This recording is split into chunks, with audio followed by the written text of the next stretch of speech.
Bienvenidos a Del Libro al Micrófono, su lugar para descubrir las ideas más fascinantes de los libros que están dando de qué hablar. Y hoy nos vamos a sumergir en un libro que promete revelarnos los secretos del comportamiento humano. Prepárense para explorar cómo analizar a las personas con psicología oscura. Una guía rápida para leer tipos de personalidad humana mediante el análisis del lenguaje corporal, cómo los diferentes comportamientos son manipulados por el control mental de Liam Robinson. Un título bastante largo, ¿verdad?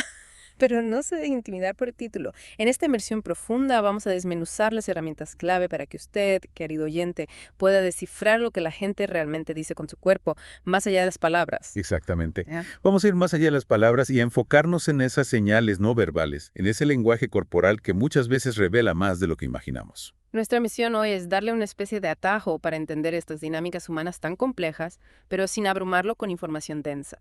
Queremos que al final de esta charla se sienta equipado para leer entre líneas en sus interacciones cotidianas. Me encanta eso de leer entre líneas, porque al final del día, entender el lenguaje corporal puede ser una herramienta poderosa en diferentes áreas de su vida. Totalmente. Imagínese poder detectar la sinceridad en una negociación, o entender mejor las emociones de sus seres queridos, o incluso navegar con más confianza en situaciones sociales. Exactamente. Y créame, después de esta inmersión profunda, tendrá consejos prácticos que podrá poner en práctica casi de inmediato. Para empezar, vamos a hablar sobre el análisis de personalidad. El libro nos introduce a esta idea como una forma de evaluación diseñada para revelar esos elementos que componen la personalidad o la estructura mental de un individuo. Y según la Asociación Americana de Psicología, esto es una habilidad experta, ¿verdad? Implica aplicar, recopilar y analizar información de medidas que han demostrado ser válidas. Así es. Y el objetivo principal de todo esto es mejorar los diagnósticos, planificar mejor las intervenciones y, algo muy importante, predecir con mayor precisión la conducta en diferentes contextos. O sea, tener una idea más clara de cómo se va a comportar la gente en diferentes situaciones. Exactamente, ya sea en el ámbito científico, legal o laboral. Lo que me parece fascinante es que estas evaluaciones tienen una historia que se remonta a la década de 1920. Sí, se empezaron a usar para ayudar en la selección de personal, especialmente en las Fuerzas Armadas. Imagínese. Desde entonces su uso se ha expandido a áreas como la orientación vocacional, la evaluación para empleos y el bienestar laboral. Y estas pruebas, que a menudo son cuestionarios con preguntas específicas y formas definidas de aplicarse y analizarse, buscan identificar esas cualidades y características que son particulares de la personalidad de cada individuo. Pero el libro nos advierte sobre algo fundamental, ¿no? No todas las personalidades encajan en todos lados. Claro. Y si usted decide tomar una de estas pruebas, es crucial asegurarse de que sea creíble y confiable. ¿Y eso qué significa exactamente? Bueno, la credibilidad nos dice si la prueba realmente mide lo que dice que va a medir, y la confiabilidad se refiere a si los resultados son consistentes. O sea que si me subo a una balanza, me dé mi peso real y no mi altura, y que si me vuelvo a subir, me dé el mismo peso. Exactamente. Es una buena analogía. El libro también explica los diferentes tipos de pruebas de personalidad que existen, ¿cierto? Sí, por un lado tenemos los inventarios de autoinforme, como el MMPD, donde se le presentan una serie de afirmaciones y usted tiene que responder si son verdaderas o falsas para obtener un perfil psicológico. Y por otro lado están las pruebas proyectivas, ¿no? Como el test de Rorschach. Exacto. Ese famoso test con las manchas de tinta ambiguas, que busca evaluar las preocupaciones y conflictos inconscientes a través de cómo interpretamos esas manchas. Es interesante cómo la mayoría de estas herramientas se basan en lo que la persona piensa de sí misma. Sí, son subjetivas. Se trata de cuestionarios donde uno se autoevalúa o informes que hacen otros sobre uno. Los intentos por crear pruebas de personalidad objetivas, basadas en el desempeño real, han sido muy pocos. Es cierto, aunque se menciona el trabajo de Raymond Cattell en este sentido. Y claro, al ser tan directas, estas pruebas donde uno responde sobre sí mismo son vulnerables a que la persona no se conozca bien, tenga ideas equivocadas sobre sí misma o incluso intente dar respuestas falsas, dependiendo de para qué está tomando la prueba. Por supuesto, las primeras formas de evaluar la personalidad se crearon hace un siglo para ayudar a seleccionar gente, especialmente para el ejército. Y desde entonces han aparecido muchísimos inventarios de cuestionarios. Cada uno con sus propias características. El libro menciona que la industria de la evaluación de la personalidad en Estados Unidos mueve miles de millones de dólares al año. Una cifra impresionante. Eso nos da una idea de lo importantes que son en muchos ámbitos. La asesoría personal, la psicología clínica, las empresas, el mundo laboral. La personalidad juega un papel crucial para determinar si encajamos en un lugar, no solo por nuestras habilidades, sino también por nuestra forma de pensar y nuestro estilo de trabajar. Y eso afecta directamente el éxito de una organización, ¿no? Por supuesto. Un líder que no inspira o un equipo que no trabaja bien en conjunto afectan la productividad y la calidad del servicio. Además, los cambios en la forma en que se organizan las empresas han dado más libertad a los empleados. Lo que hace que entender la personalidad sea aún más importante. Un detalle que me llamó la atención es que las empresas prefieren llamar a estas pruebas cuestionarios de personalidad en lugar de pruebas. Sí, el libro menciona eso. Es para evitar que la gente piense que hay respuestas correctas o incorrectas y que la prueba se puede aprobar o reprobar. Simplemente están buscando a la persona que mejor se ajusta a lo que necesitan. El libro nos da varias razones por las que estas evaluaciones de personalidad son útiles. Nos dan información sobre cómo una persona se enfrenta al estrés, cómo maneja las situaciones difíciles, qué tan capaces de alcanzar sus metas y cómo podría comportarse en el futuro.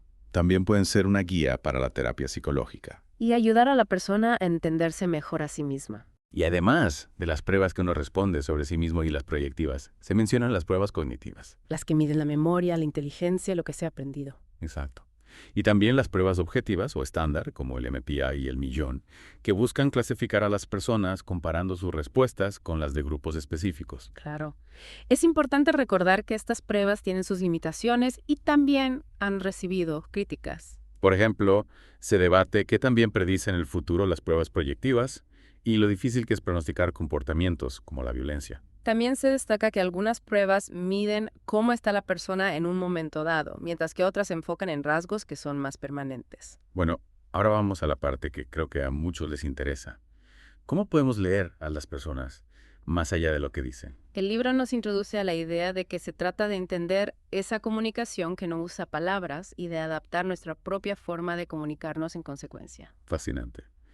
Y el libro nos da 17 sugerencias para leer a las personas como si fuéramos profesionales. La primera es ser objetivos e imparciales. O sea, evitar que nuestras emociones y experiencias pasadas afecten cómo interpretamos lo que vemos. Exactamente. Judith Orloff nos recuerda que no basta con solo usar la razón, sino que necesitamos prestar atención a esas señales no verbales e incluso a nuestra intuición. La segunda sugerencia es tener en cuenta cómo se ve la persona. Su ropa, sus accesorios, todo eso puede darnos pistas sobre su ambición o sus valores. Sam Gosling habla de las afirmaciones de identidad, esas cosas que elegimos mostrar, como una camiseta con un mensaje o un tatuaje, que intencionalmente comunican cómo vemos el mundo y qué valoramos. Luego, se nos aconseja prestar atención a la postura de la persona. Una cabeza erguida sugiere confianza, mientras que caminar arrastrando los pies puede indicar inseguridad. Así es. También debemos observar cómo se mueve físicamente. Gaby Pumpuras nos dice que inclinarse hacia adelante o tener las manos abiertas pueden ser signos de confianza y apertura. Exacto. Y no olvidemos las expresiones del rostro. Esas líneas que se forman alrededor de los ojos cuando alguien sonríe, los labios apretados, la mandíbula tensa. Todo eso nos da pistas sobre las emociones que está sintiendo la persona. El libro incluso describe la sonrisa que muestra que alguien está relajado y cómodo y la sonrisa que denota dominio. Cada una con sus propias características faciales. Lo que me parece muy útil es la sugerencia de no evitar esas conversaciones cortas y aparentemente sin importancia. El famoso small talk. Exacto. Pueden parecer triviales, pero nos ayudan a establecer una base de cómo se comporta normalmente una persona. Lo que luego nos facilita detectar cualquier cambio o desviación de esa norma. Como se menciona en El lenguaje tranquilo de los líderes, es crucial tener este punto de referencia. También se nos anima a analizar el comportamiento general de la persona en lugar de fijarnos solo en acciones aisladas. Una acción como mirar al suelo puede tener diferentes significados dependiendo de la persona. Claro. Daraikui nos aconseja que desarrollemos esa base de comportamiento normal para poder identificar cuando hay algo diferente en su tono de voz, su velocidad al hablar o su lenguaje corporal. Y aunque parezca obvio, el libro nos recuerda que debemos escuchar atentamente las palabras que usa la gente. Prestando atención a esas implicaciones que a veces son muy sutiles. Por ejemplo, cuando alguien dice, «Este es mi segundo ascenso», revelando que ya había logrado uno antes. Exacto, esos pequeños detalles que a veces pasamos por alto. Y aquí es donde se pone interesante.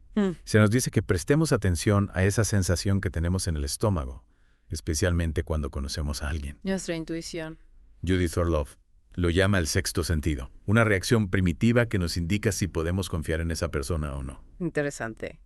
También debemos enfocarnos en esos momentos repentinos de comprensión. Esas iluminaciones que a veces tenemos sobre las personas. Exacto, esos momentos de ajá. que pueden ser muy reveladores. Luego está la idea de sentir la presencia de una persona, esa atmósfera psicológica general que irradia. Judith Orloff define la presencia como el poder general que producimos, que no siempre coincide con lo que decimos o hacemos. Y llegamos a los ojos, que son considerados la ventana del alma.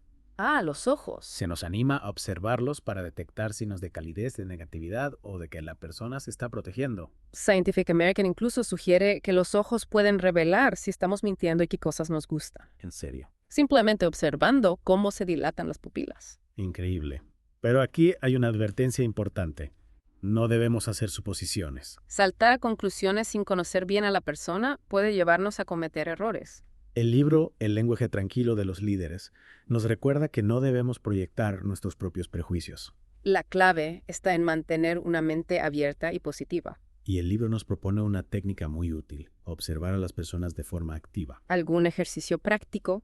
Ver entrevistas sin sonido, concentrándonos solo en los rostros y las acciones, y luego volver a verlas con el sonido para verificar si nuestras interpretaciones fueron correctas. Me gusta esa idea. Ahora, entremos de lleno a la sección sobre los ojos.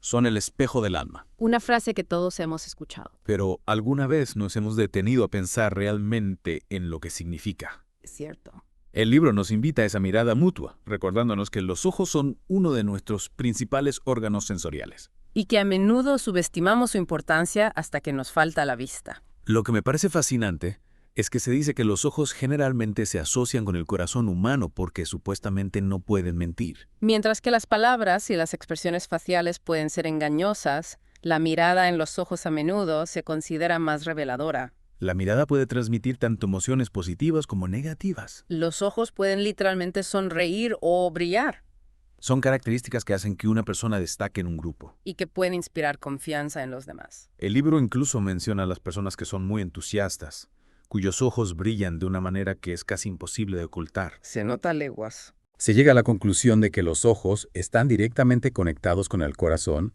y que pueden expresar una amplísima gama de sentimientos y emociones. Al mirar a alguien a los ojos, podemos entender mucho sobre esa persona. Solo necesitamos saber cómo interpretar correctamente lo que estamos viendo. Y aquí se introduce un concepto científico interesante: cómo el procesamiento de la información en nuestro cerebro y nuestras emociones se reflejan en el tamaño de nuestras pupilas. Es increíble cómo nuestro cuerpo revela tanto sobre nosotros. También se menciona cómo se pueden rastrear los movimientos de los ojos con mucha precisión, lo que puede revelar información crucial sobre estados como el cansancio.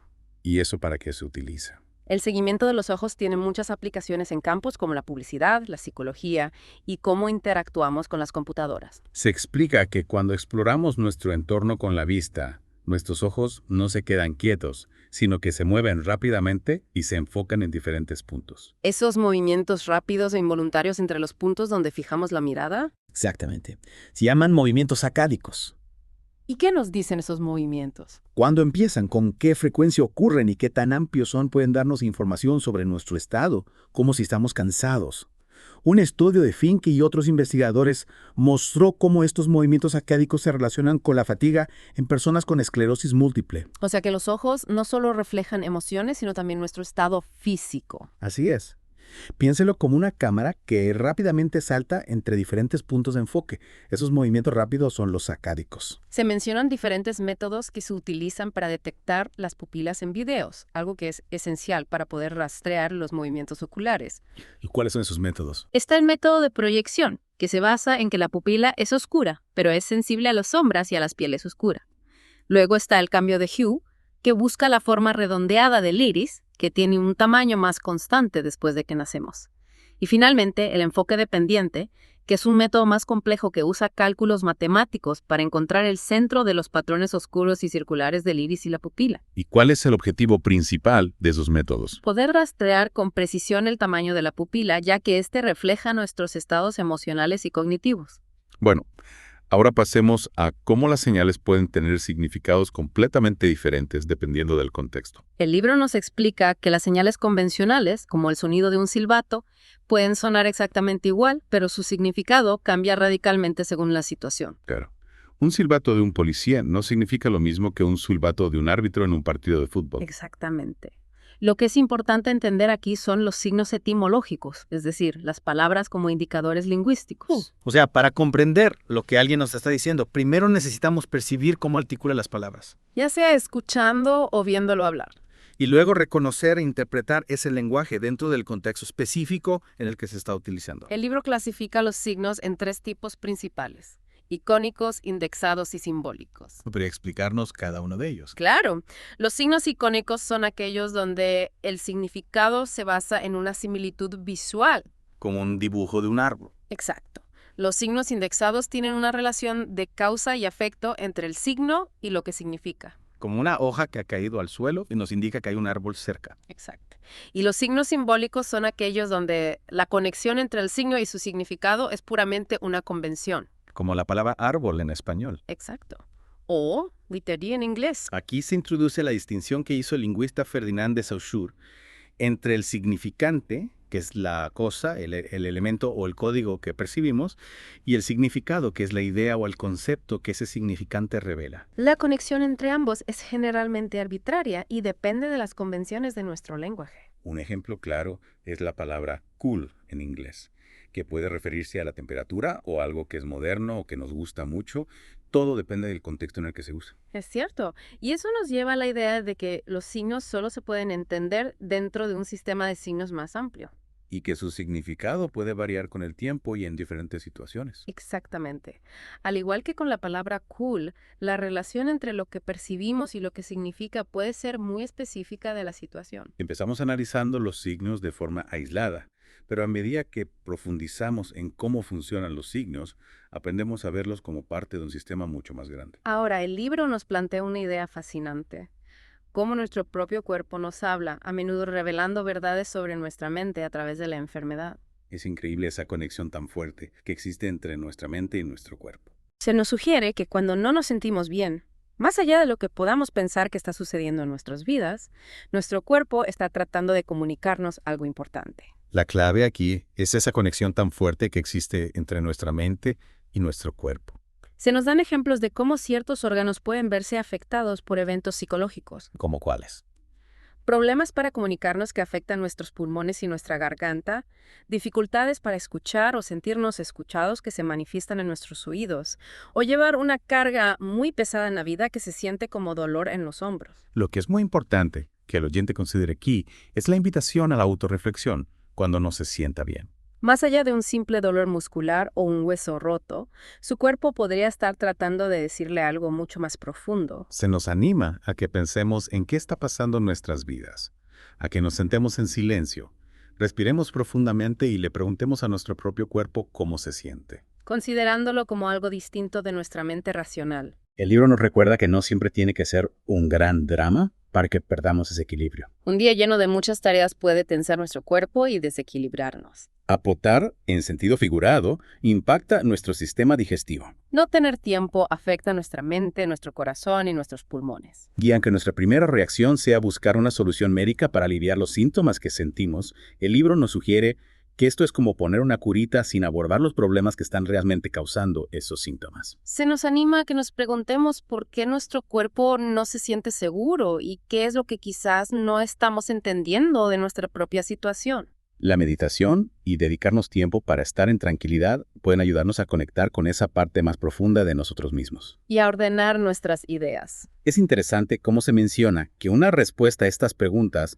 puede no ser inmediata ni llegar de la forma en que esperamos. A veces llega como una realización repentina, incluso en medio de nuestra rutina diaria. El libro reconoce la importancia del tratamiento médico y no busca convencernos de que la enfermedad es puramente mental, pero sí enfatiza esa función vital que tiene nuestra mente y nuestras emociones en nuestra salud y bienestar general. Se cita un artículo de la revista Time del año 2005 que encontró una relación entre la felicidad, la esperanza y una actitud positiva con un menor riesgo de desarrollar ciertas enfermedades, mientras que la ansiedad puede empeorar otras. También se nos recuerda esa experiencia común de tratar de mostrar calma cuando por dentro nos sentimos nerviosos y cómo nuestro cuerpo reacciona con tensión muscular y sudoración. La idea central aquí es que su mente y su cuerpo no son dos entidades separadas, sino un único sistema que está interconectado. Donde cada parte influye directamente en la otra. Comprender esta conexión tan profunda puede ser una parte fundamental de su proceso de recuperación. Al aprender ese lenguaje cuerpo-mente de los signos y las enfermedades, podemos descubrir qué estamos ignorando en nuestra propia psique y cómo esto está afectando nuestro bienestar tanto físico como mental. Ahora, el libro nos lleva al fascinante mundo del movimiento de nuestro cuerpo. Ya sea de forma consciente o inconsciente, todos estamos constantemente observando las expresiones faciales y los movimientos de las personas que nos rodean. En esas situaciones donde existe una dinámica de poder, como una entrevista de trabajo o una reunión con nuestro jefe, tendemos a prestar especial atención a esas señales no verbales para tratar de entender la respuesta de la otra persona. El libro detalla varias señales no verbales clave a las que solemos prestar atención. La cara, por supuesto, es fundamental. Deducimos cómo se siente alguien por la expresión de su rostro. Un estudio de Ulf Dimberg demostró que incluso registramos inconscientemente las emociones de los demás imitándolas en nuestros propios cuerpos. La sonrisa, se nos dice, es vital para la comunicación social, incluso cuando estamos hablando por teléfono. El contacto visual es otro elemento crucial. Se considera la puerta de entrada a las emociones de los demás y es esencial para esa resonancia, esa capacidad de leer lo que otro está sintiendo. También juega un papel muy importante en la creación de lazos entre las personas. Mantener el contacto visual cuando estamos dando retroalimentación a alguien, por ejemplo, es muy importante. La voz también comunica mucho más de lo que a veces pensamos. El tono de voz, más que las palabras en sí mismas, puede revelar nuestros verdaderos sentimientos. Una investigación reciente sugiere que incluso podemos predecir las emociones de alguien simplemente por su tono de voz. Y la credibilidad es clave, ¿verdad? Debemos ser genuinos en lo que comunicamos, o nuestros esfuerzos serán contraproducentes. Totalmente. Una investigación de James Gross encontró que nuestra presión arterial tiende a aumentar cuando no estamos siendo auténticos. Finalmente, se destaca la importancia de la compasión al interactuar con otras personas. Ver esas interacciones no como una simple tarea, sino como una oportunidad real para conectar con otro ser humano. Recordando que todos pasamos por momentos difíciles en nuestras vidas. Un supervisor que muestra compasión, según varios estudios, logra un mayor compromiso y un mejor rendimiento por parte de su equipo. Es interesante cómo el libro menciona brevemente el hablar de forma gesticulada como una técnica que se utiliza en el análisis de conducta aplicado para ayudar a personas que aún no han aprendido el lenguaje a comunicarse. Se basa en la motivación, la diferenciación de estímulos, la retroalimentación y el refuerzo. Se nos da una breve historia de este método, desde las teorías de B.F. Skinner hasta su desarrollo en la década de 1970 por Sundberg, Carbone y Partington, para tratar esas dificultades en el lenguaje, especialmente en jóvenes con autismo. El libro luego amplía la definición de comunicación no verbal, incluyendo no solo el lenguaje corporal o la kinésica, sino también la distancia que mantenemos con otros o prosémica, el entorno físico y nuestra apariencia, la voz o paralenguaje, el tacto o háptica, cómo usamos el tiempo o cronémica y el comportamiento de nuestros ojos u oculésica. Incluso en la comunicación escrita hay elementos no verbales como nuestra caligrafía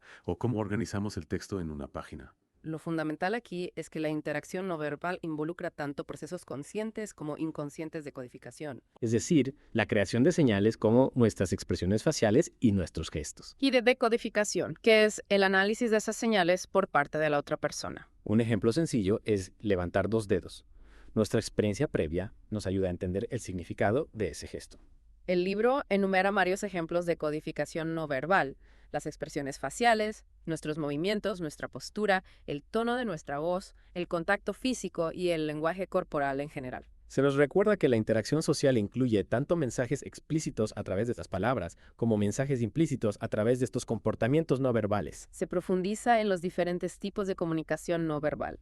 Las expresiones faciales, el lenguaje corporal y la postura, los gestos, el contacto visual, el tacto, el espacio personal y la voz. Finalmente, se nos ofrece un consejo clave para mejorar nuestra interacción no verbal: prestar atención total al momento presente. Es un proceso rápido y constante que requiere toda nuestra concentración para poder captar todas las señales y los matices que se están comunicando. Ahora, el libro nos introduce al fascinante campo del análisis de comportamiento, también conocido como ingeniería conductual. Se define como el estudio científico de cómo usar estrategias basadas en los principios del aprendizaje para modificar comportamientos que son socialmente importantes. Es una forma muy activa de análisis, diferente de conductismo radical y del análisis experimental del comportamiento. Lo que es fundamental entender aquí es que el ABA busca modificar el comportamiento analizando la conexión funcional que existe entre la respuesta que se quiere cambiar y el entorno en el que ocurre.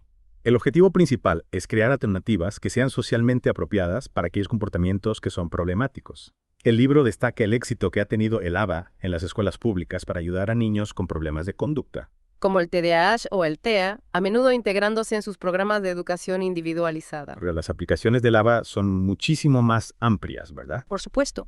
Se mencionan intervenciones tempranas e intensivas para el autismo, la rehabilitación después de lesiones cerebrales, el estudio de los factores que influyen en el comportamiento delictivo, la prevención del VIH, la educación en general, la gerontología, el bienestar físico y el ejercicio, la seguridad en las industrias, la adquisición del lenguaje, diferentes tratamientos médicos, la forma en que criamos a nuestros hijos, la terapia psiquiátrica, el uso del cinturón de seguridad, las enfermedades mentales graves, los deportes, el abuso de sustancias, la ansiedad, los trastornos alimenticios e incluso la gestión de zoológicos y el cuidado de los animales. El libro explica que el análisis de comportamiento estudia los principios del aprendizaje y nuestras acciones, buscando definir, comprender, predecir y transformar nuestros comportamientos, teniendo en cuenta tanto los factores biológicos como los ambientales. Se mencionan 3 ramas principales: el análisis conceptual, el análisis experimental y el análisis aplicado del comportamiento. El ABA se centra específicamente en aplicar estos principios para abordar las necesidades de las personas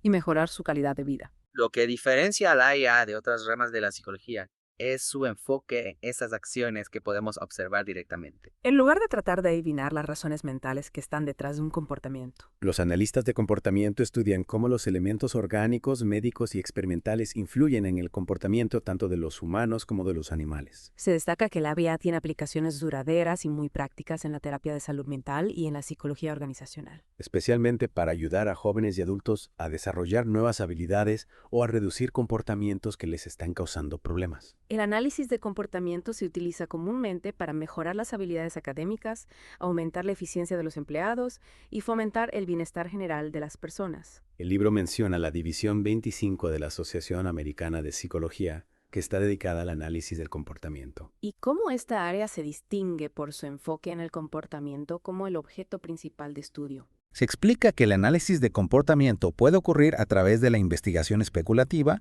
el análisis de comportamiento aplicado y el análisis conceptual.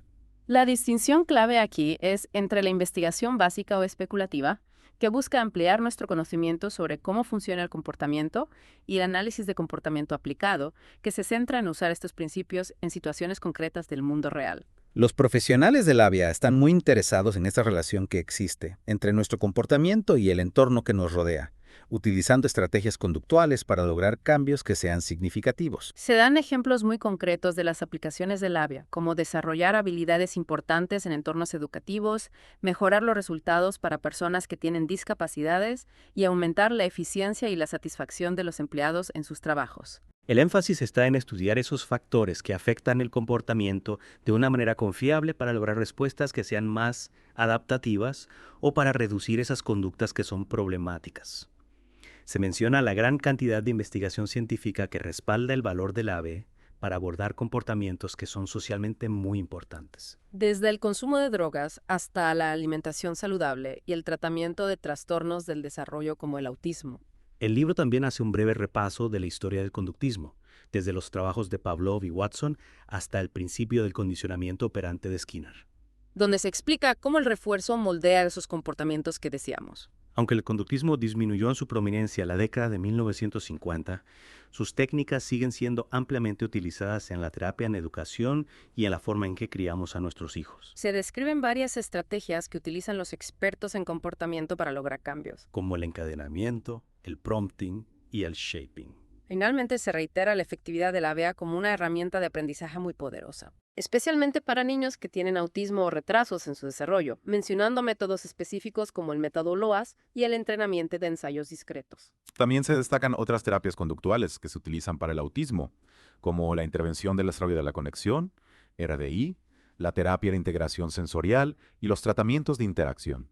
Ahora, el libro nos invita a reflexionar sobre cómo mostrarnos a otros, comenzando con la idea de que la verdadera apreciación por las demás personas comienza por el amor propio. Se enfatiza que uno mismo es la persona más importante en su propio mundo y que la conexión que tengamos con nosotros mismos es lo que moldea el tipo de vida que vamos a vivir. Lo que es crucial entender aquí es que el amor propio no es solo un estado mental pasajero, sino más bien una colección de acciones y rutinas que debemos integrar de forma consistente en nuestro día a día. El libro recomienda dedicar tiempo y espacio para prácticas de meditación como una forma muy efectiva de cultivar la autoaceptación y reducir los niveles de estrés. También se nos anima a aceptar ese malestar, a reconocer y permitirnos sentir esas emociones que consideramos negativas en lugar de tratar de reprimirlas o ignorarlas. Se subraya la importancia de comprender nuestra propia historia de vida, buscando esas razones profundas que están detrás de nuestras emociones negativas y de nuestras acciones pasadas. La mayoría de esas partes de nosotros mismos que no nos gustan tanto tienen una explicación válida para su existencia. La atención plena se presenta como una herramienta vital para poder liberarnos de esas jaulas mentales que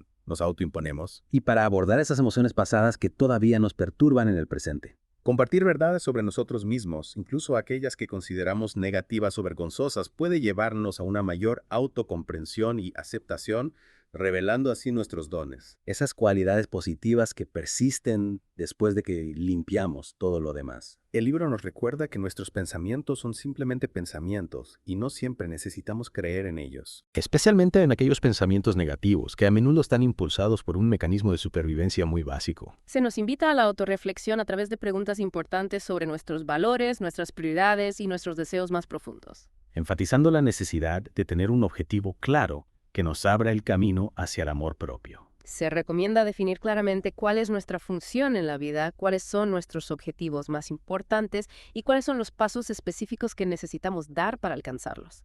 La gratitud se presenta como una actitud activa, sugiriendo incluso llevar un diario donde anotemos aquellas cosas por las que nos sentimos agradecidos. También se nos anima a salir de nuestra zona de confort a través de pequeñas acciones que nos permitan avanzar y crecer. Una advertencia importante es que a medida que usted mejore y avance en su camino, es posible que otras personas intenten derribarlo o frenarlo. Por eso, es crucial rodearse de personas que realmente lo apoyen y lo impulsen hacia adelante. Finalmente, se nos aconseja aceptar nuestras emociones tal como son, sin juzgarlas, reconociendo el valioso papel que juegan al darnos información importante sobre nuestras vidas y evitando esos mecanismos de afrontamiento que no son saludables para manejar las emociones negativas. Pasamos ahora a explorar las diferentes formas de